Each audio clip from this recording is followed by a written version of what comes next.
Alors bonjour à tous, c'est toujours une joie encore une fois de vous retrouver pour partager la parole de Dieu avec vous. Vous savez que plusieurs parmi nous ont eu dans notre jeunesse peut-être, ou même plus récemment, l'occasion de lire ou de voir une des pièces de théâtre de Molière. Vous connaissez ce grand dramaturge français du 17e siècle, un comédien.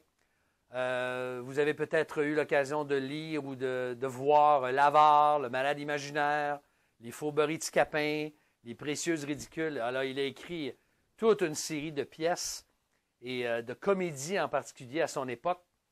Et vous savez que lire du Molière, c'est de savourer des histoires remplies de rebondissements, de coïncidences, de retournements de situation, de suspense, d'ironie, de péripéties, puis beaucoup de satire. Il était très satirique, Molière, à son époque. Avouons-le, nous aimons les récits, les histoires où les surprises sont nombreuses, où il faut attendre la toute fin pour connaître littéralement l'aboutissement imprévisible de l'histoire. Et puis, on en reste souvent bouche bée, comme on dit. Saviez-vous que la parole de Dieu contient une histoire de la sorte? Une histoire unique, qui n'est pas du tout une comédie. Elle est loin d'être comique, cette histoire-là. Elle a été écrite il y a près de 1500 ans. C'est un bijou dans lequel les personnages impliqués passent par des expériences très intenses et où le dénouement, la conclusion, est vraiment insolite. Et je parle bien sûr du livre d'Esther, le dernier de notre série dans l'Ancien Testament, le Dieu vivant et vrai. Alors, nous allons terminer aujourd'hui et la semaine prochaine l'étude, tout ce survol de l'Ancien Testament avec 2 enseignements dans Esther. Alors, premièrement, nous allons regarder quelques généralités sur le livre d'Esther. Mais avant de faire ça, j'aimerais qu'on se courbe et qu'on demande au Seigneur de parler à nos cœurs. Notre Dieu, tu connais nos cœurs aujourd'hui. Merci pour ta parole. Merci que tu veux nous parler. Et c'est ce que nous te demandons de faire, Seigneur, de nous parler comme Samuel l'a mentionné. Parle, Éternel. Ton serviteur, ta servante écoute. Alors, Seigneur, aide-nous à faire silence à toutes les autres voix et à écouter ta voix par ta parole. Nous t'en prions. Nous te le demandons. Au nom précieux du Seigneur Jésus. Amen. Amen. Alors, le livre d'Esther, nous ne connaissons pas l'auteur. Ce livre tire son nom, bien sûr, d'une jeune juive de la première moitié du 5e siècle avant Jésus-Christ. Donc, on parle d'il y a 1500 ans. C'est une femme que Dieu va utiliser de façon exceptionnelle, en particulier pour sauver le peuple juif d'un génocide planifié, d'une extermination certaine qui avait été planifiée par Haman, dont on va parler tout à l'heure. Alors, l'histoire se déroule une centaine d'années après l'exil du peuple, qui a eu lieu en 586, lorsque le peuple a été amené à Babylone en exil. Nous sommes plus tard dans l'histoire, bien sûr, sous le règne du roi perse Xerxès, ou encore appelé Assuérus. Selon la version que vous avez, c'est soit Xerxès ou Assuérus. Alors, Assuérus, c'est en hébreu. Il était le fils de Darius. Il était le roi de cet empire médo-perse qui avait renversé les Babyloniens auparavant. Alors, on est à peu près là, en 483 avant Jésus-Christ.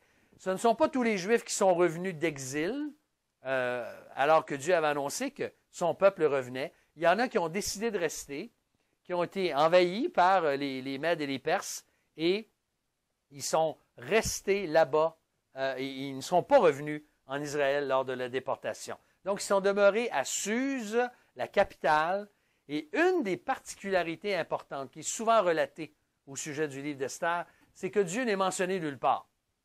Il n'y a pas une seule mention de Dieu dans le livre.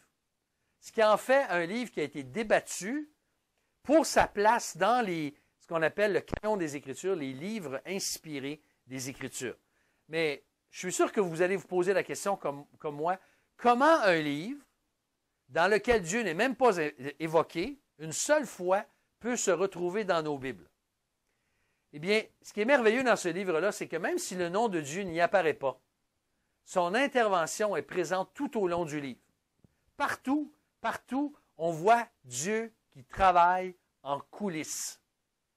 Alors, dans sa souveraineté, dans sa providence, il a conduit les circonstances et les événements pour que sa gloire soit publiée aux yeux de tous, afin que tous sachent que les actes et le règne de Dieu sont bien évidents à la fin de l'histoire.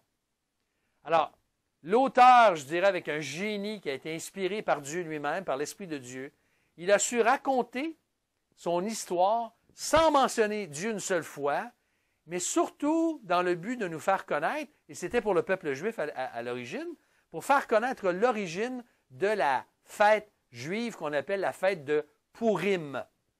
Alors, le nom de cette fête importante dans le calendrier juif, Purim, il tire son origine du mot mésopotamien pour, qui signifie le sort, lorsqu'on jette un sort. Alors, ça fait allusion au Haman, au chapitre 3, on va le voir tout à l'heure, hein, le bras droit d'Assuérus, du roi, il fait son tirage au sort pour choisir la date où les Juifs seraient massacrés, selon l'édit du roi et selon sa manigance à lui. Alors, ce livre pouvait d'abord, il expliquait l'origine de la fête, mais aussi pouvait servir de rappel aux Juifs que Dieu, l'Éternel, était à l'œuvre et que même il protégeait son peuple dans des circonstances dramatiques loin d'Israël, même alors que le peuple était resté à Suse, la capitale. On remarque aussi dans le livre, et c'est la dernière observation que je fais sur les généralités, on remarque qu'il y a 10 festins ou banquets qui ont lieu tout au long du livre, où il n'y a pas simplement de la bouffe, de la nourriture, mais l'alcool coule à flot aussi. Et ces banquets, c'est intéressant, vous remarquerez dans l'histoire, servent de moments clés dans le déroulement de l'histoire qui nous est racontée dans Esther. Alors, aujourd'hui, nous allons prendre en première partie, et c'est le deuxième point de notre enseignement aujourd'hui, que le Dieu à l'œuvre dans les circonstances hors du commun et incontrôlables. Dieu est à l'œuvre dans les circonstances hors du commun et incontrôlables, et on a ça du chapitre 1 jusqu'au chapitre 4. Alors, on verra le dénouement la semaine prochaine dans les chapitres 5 à 10, et vous allez voir, j'espère que vous allez être des nôtres, parce que vous allez voir que là où je vais terminer aujourd'hui, vous allez vouloir voir la suite et voir l'explication de ce qu'Esther nous raconte. Alors, pour comprendre le rôle qu'Esther joue dans l'histoire, il faut d'abord lire les versets 1 à 12 du chapitre 1, et c'est ce que nous allons faire ensemble. Je vais lire les 12 premiers versets du chapitre 1 pour nous mettre dans le contexte. Alors, il est dit ceci, « C'était au temps d'Assuérus, et cet Assuérus régnait de l'Inde à l'Éthiopie sur 127 provinces. En ce temps-là, le roi Assuérus s'installa sur le trône royal de Suse, la capitale. La 3e année de son règne, il présida un festin qu'il donnait à tous les princes et à ses serviteurs, à l'armée perse et mède, aux dignitaires et gouverneurs de province, montrant ainsi la glorieuse richesse de son règne et la rare magnificence de sa grandeur. Cela dura longtemps, 180 jours. À l'expiration de ces journées, le roi donna pendant 7 jours un festin en plein air dans le jardin du palais royal à tout le peuple qui se trouvait à Suse, la capitale, du plus grand au plus petit. Des tissus colorés de lin, de coton et de laine violette étaient tendus par des cordons blancs et pourpres, passés dans des anneaux d'argent à des colonnes de marbre. Les divans étaient d'or et d'argent sur un pavé de porphyre, de marbre, de nacre et de marbre noir. On servait à boire dans une grande variété de coupes d'or, et le vin du roi abondait avec une libéralité royale. On buvait selon un protocole sans contrainte. Le roi avait imposé à tous les intendants de sa maison de se conformer aux désirs de chacun. De son côté, la reine Vashti donna un festin pour les femmes dans le palais royal du roi Assuérus. Le 7e jour, dans l'euphorie du vin, le roi dit à Méoumam, Biztha, Arbona, Bigtha, Abagtha, Zétar et Carcasse, les 7 eunuques de service auprès du roi Assuérus, de faire venir la reine Vashti en présence du roi, avec sa couronne royale, pour montrer sa beauté au peuple et aux princes, car elle était très belle. Mais la reine Vashti refusa de se rendre à l'ordre du roi, transmis par l'intermédiaire des eunuques. Le roi en conçut une grande indignation et fut enflammé de colère ou de fureur. Alors, vous remarquerez que dès le début du livre, nous voyons la satire dans le récit. Vous savez qu'un récit satirique, c'est un procédé littéraire par lequel on veut faire ressortir le ridicule d'une situation. Nous sommes devant un roi dont l'empire s'étend des Indes à l'Éthiopie, incroyablement grand dans l'histoire, un des plus grands qui a existé. Il organise un festin de 180 jours, donc si je sais compter, 180 jours, ça fait 6 mois, ça. Et 6 mois, probablement pour établir sa stratégie militaire, parce que l'histoire nous raconte, plus loin, les livres historiques nous racontent qu'il allait envahir la Grèce, ou il voulait envahir la Grèce par la suite. Mais en particulier dans le texte, il nous est dit qu'il voulait étaler sa grandeur, sa gloire, sa richesse. Mais c'est un homme qui est incapable de se maîtriser, et c'est là le ridicule. Il veut exhiber la beauté de son épouse, la reine Vashti, qui refuse de se soumettre à un tel défilé pour une gang de gars qui sont ivres. On peut très bien la comprendre. Alors le roi pique une colère, le poussant à consulter ses sages astrologues qui le conseillent de proclamer une déclaration royale, immuable, pour destituer la reine Vashti et pour promulguer une loi afin que toutes les femmes aient du respect pour leur mari, au verset 20, et que chaque homme soit maître de sa maison, au verset 22. Je ne sais pas si vous remarquez l'ironie dans ce texte. Le roi n'était même pas capable de le faire lui-même avec sa femme. Il est obligé de proclamer une loi pour que toutes les femmes soient soumises à leur mari. Alors au chapitre 2, après avoir destitué la reine, il y a tout un processus qui est mis en place pour trouver une nouvelle reine parmi les jeunes filles vierges de tout l'Empire, d'une très grande beauté. Alors, et ceci, là, c'est à travers tout l'Empire. Alors, on peut penser qu'il y avait des milliers et des milliers de jeunes vierges qui ont été choisies, qui ont été amenées. Alors, c'est un espèce de concours de beauté semblable à nos téléréalités modernes qu'on nous lance à la télé là, depuis des années. Et c'est au verset 5, justement, qu'apparaît un homme, un juif, du nom de Mardoché. Mardoché était un descendant de la tribu de Benjamin, la même tribu à laquelle appartenait le roi Saül, juste avant David. Alors, cet homme Mardoché travaillait à la conciergerie royale. Il était le tuteur de sa cousine Esther, qui était orpheline. Elle avait perdu ses parents. Alors, il nous est dit dans le texte que Mardoché s'est occupé d'elle.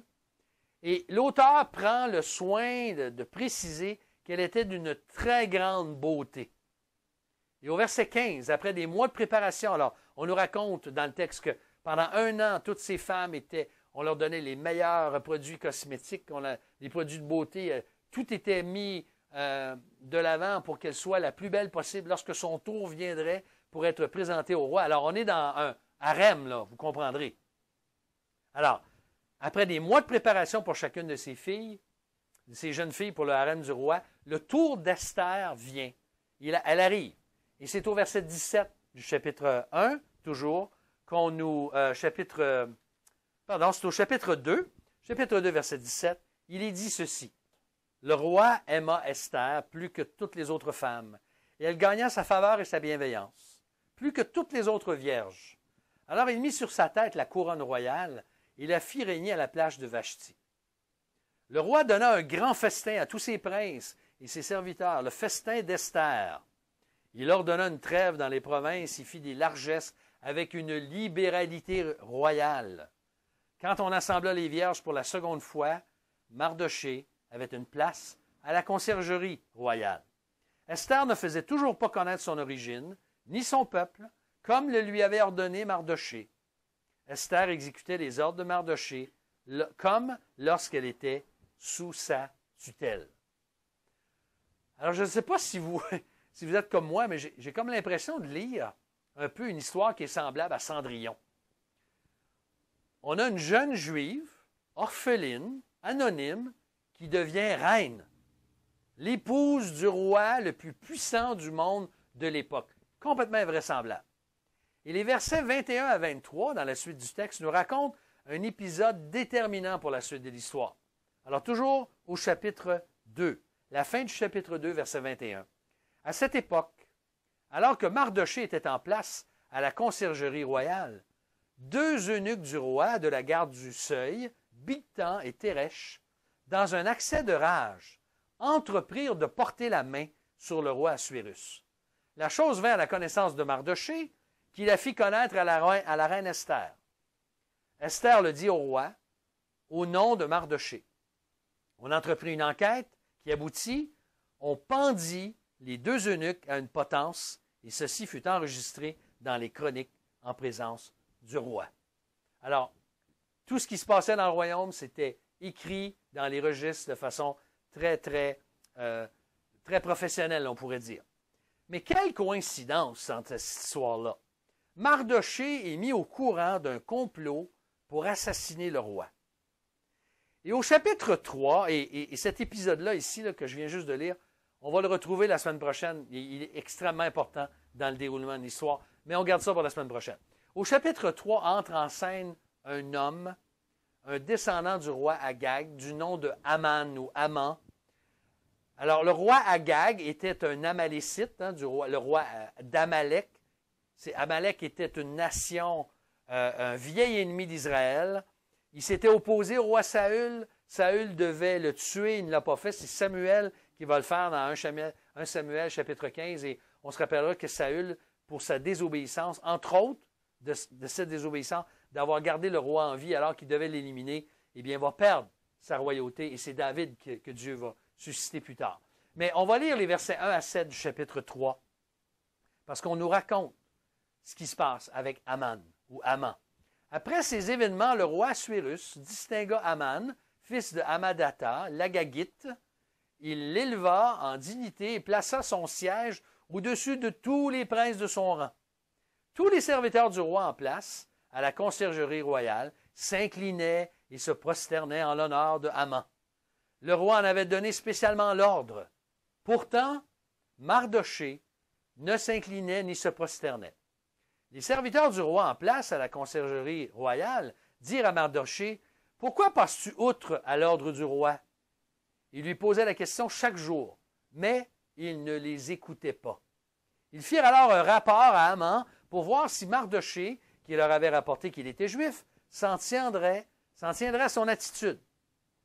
Haman vit que Mardochée ne s'inclinait ni se prosternait en son honneur, et Haman fut rempli de fureur.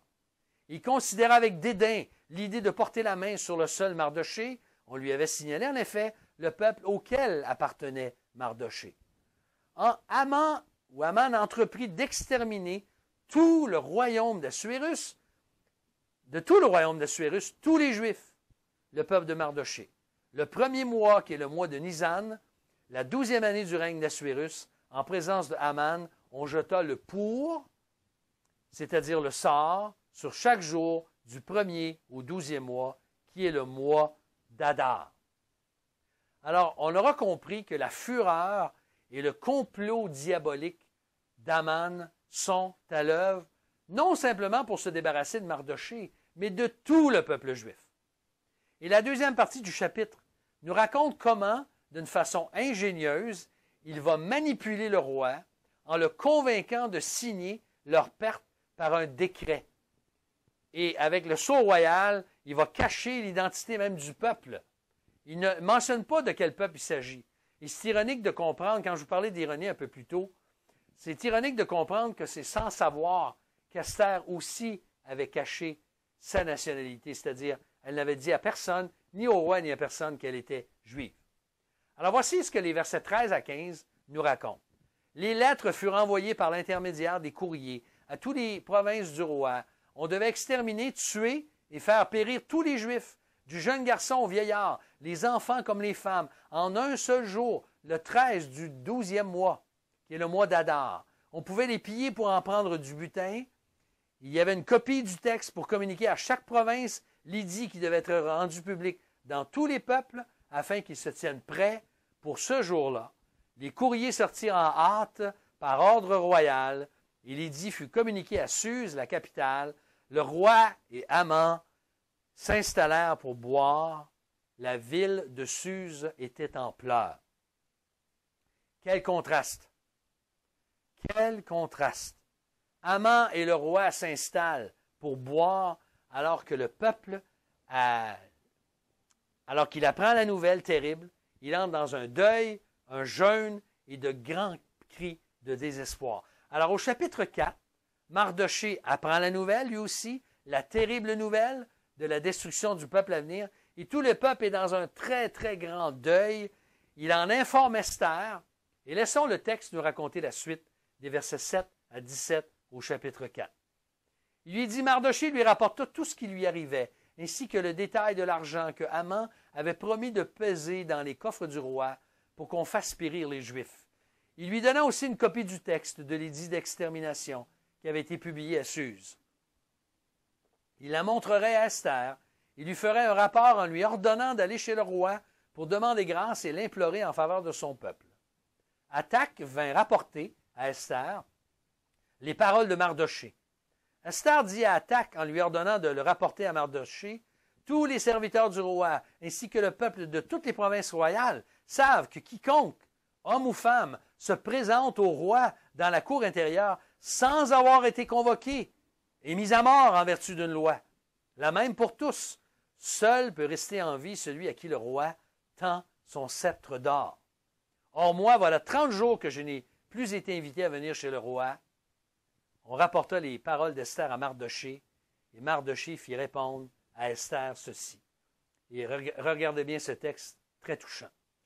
Voici ce que Mardochée dit à Esther. Ne t'imagine pas, Majesté, que tu échapperas seul d'entre tous les Juifs, car si tu continues à te taire en cette occasion, le soulagement et la libération des Juifs surgiront d'un autre côté, alors que toi et la maison de ton père, vous périrez.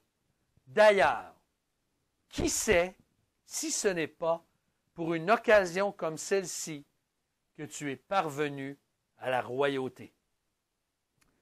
Esther fit répondre à Mardochée, va rassembler tous les Juifs qui se trouvent à Suse, jeûner à mon intention, sans manger ni boire pendant 3 jours, 24 heures sur 24. Moi aussi je jeûnerai, de même avec mes jeunes servantes, dans ces conditions. J'irai chez le roi malgré la loi. Si c'est pour ma perte, je périrai. Et Mardochée s'en alla pour faire tout ce qu'Esther lui avait ordonné. Alors ce verset 14 est la clé du livre. D'ailleurs, qui sait si ce n'est pas pour une occasion comme celle-ci que tu es parvenu à la royauté. Chers amis, nous avons ici un énoncé important quant à la compatibilité entre la souveraineté de Dieu et la responsabilité humaine. Esther devait faire un choix. Et ce choix, c'était d'agir ou de ne pas agir pour épargner sa vie et celle du peuple. Elle devait prendre la décision de se rendre auprès du roi sans avoir été invitée, ce qui pouvait lui coûter la vie, elle le savait. Elle est prête à donner sa vie, à se sacrifier. Elle recommande son sort à l'Éternel et à sa grâce. Et Mardochée non plus n'avait pas perdu la foi, malgré la menace terrible, parce qu'il dit, si la délivrance ne vient pas avec ça, elle va venir d'une autre façon. Il est convaincu que Dieu ne permettra pas un tel génocide. Alors, vous voulez connaître la suite? Eh bien, la semaine prochaine, nous verrons la suite, le déroulement des démarches d'Esther et le dénouement de cette histoire, des chapitres 5 à 10. Mais en conclusion, aujourd'hui, j'aimerais attirer votre attention sur quelques leçons et applications que nous pouvons tirer de ce texte. Et on termine avec ça. Quelles sont les leçons importantes à retirer de ces quatre premiers chapitres du livre d'Esther? Eh bien, il y a une première vérité importante, c'est qu'avec Dieu, le hasard n'existe pas. Dieu maîtrise parfaitement l'histoire humaine, malgré les coïncidences et les circonstances décourageantes et même catastrophiques. Dieu est au contrôle. Le hasard n'existe pas. Il maîtrise l'histoire humaine. Deuxièmement, nous pouvons croire, nous, souvent, que notre vie et nos décisions sont insignifiantes. Ça n'a pas vraiment d'importance. Mais ce n'est pas le cas. Nous avons chacun d'entre nous, comme croyants, des occasions que Dieu met sur notre route pour accomplir son plan dans ce monde. Son plan de rédemption, de faire connaître l'Évangile, d'être une bénédiction autour de nous. Nous avons la responsabilité de faire des choix, même si nous commettons des erreurs. On a entendu le témoignage de quelqu'un récemment qui disait que c'était très insécurisant pour lui de prendre une décision parce qu'il avait tellement peur, craintif de faire des erreurs. Et on est tous comme ça un peu. Mais nous avons la responsabilité de faire des choix, même si nous allons faire des erreurs. Et cela ne vient pas du tout contredire la souveraineté de Dieu. Une troisième vérité, c'est que Dieu n'est jamais absent, indifférent, silencieux ni lointain, malgré les apparences. Les circonstances difficiles ne sont pas la preuve que Dieu nous abandonne. Au contraire, Dieu conduit nos circonstances, même les plus terribles, pour les faire concourir à notre bien, comme Paul, l'apôtre, dit dans Romains, chapitre 8, verset 28. Toutes choses concourent au bien de ceux qui aiment Dieu. Une autre vérité, une quatrième, c'est que l'absence apparente de Dieu, comme on le voit dans le texte, le nom n'est pas mentionné, et ça a l'air apparemment que Dieu n'était pas là. Mais l'absence ici apparente de Dieu est en contraste avec l'étalage de puissance, de gloire et de richesse du pouvoir absolu perse. Il faut regarder, chers amis, au-delà des apparences. Ce ne sont ni le roi porté vers les femmes et l'alcool, ni son bras droit, Haman, qui est méchant, qui est enflé d'orgueil. Ce n'est pas eux qui contrôlent les événements dans l'histoire, mais c'est quelqu'un au-dessus d'eux, le roi des rois, qui sait utiliser leurs décisions pour la réalisation de son plan de délivrance.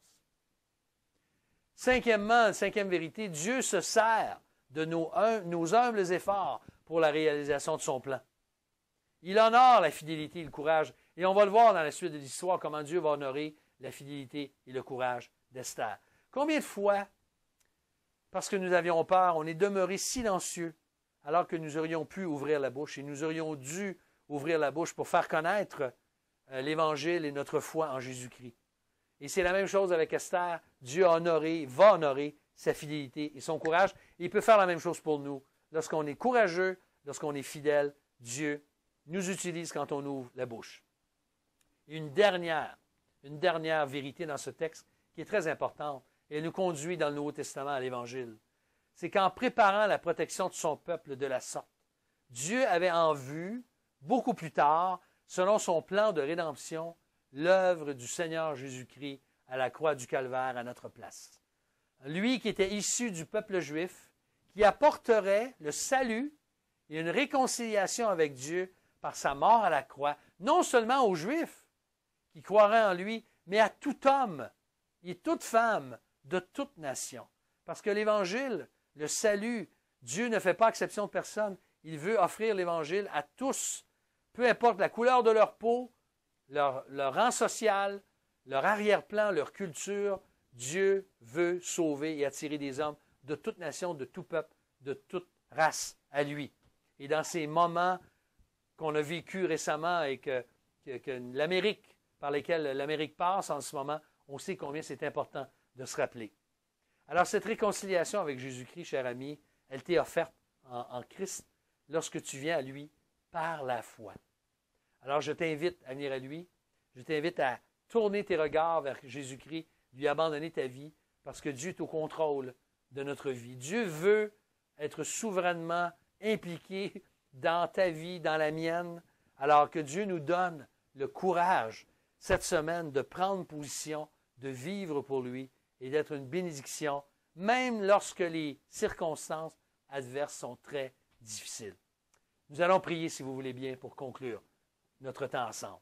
Notre Dieu, notre Père, on veut te remercier aujourd'hui pour le privilège de te connaître, de savoir que Dieu est au contrôle, que Dieu est souverain, que notre Dieu n'a pas abandonné notre monde malgré les injustices, malgré les manifestations, malgré la COVID-19, malgré la pandémie, malgré, peu importe. Seigneur, malgré tous les drames que ce monde vit en ce moment, nous voulons nous rappeler aujourd'hui que tu es au contrôle, que tu es souverain et que tu nous invites nous-mêmes à te faire confiance et à avoir le courage de prendre position pour toi et de vivre pour toi. C'est notre prière, Seigneur. Tu connais les domaines en ce moment où nous avons de la difficulté à te faire confiance et à prendre position pour toi. Viens à notre secours, nous comptons sur toi et nous voulons te remercier à l'avance pour ta direction cette semaine. Nous nous confions en toi. Au nom précieux du Seigneur Jésus-Christ. Amen. Amen. Que Dieu vous donne une très bonne semaine, chers amis. À la semaine prochaine pour la suite d'Esther. À bientôt.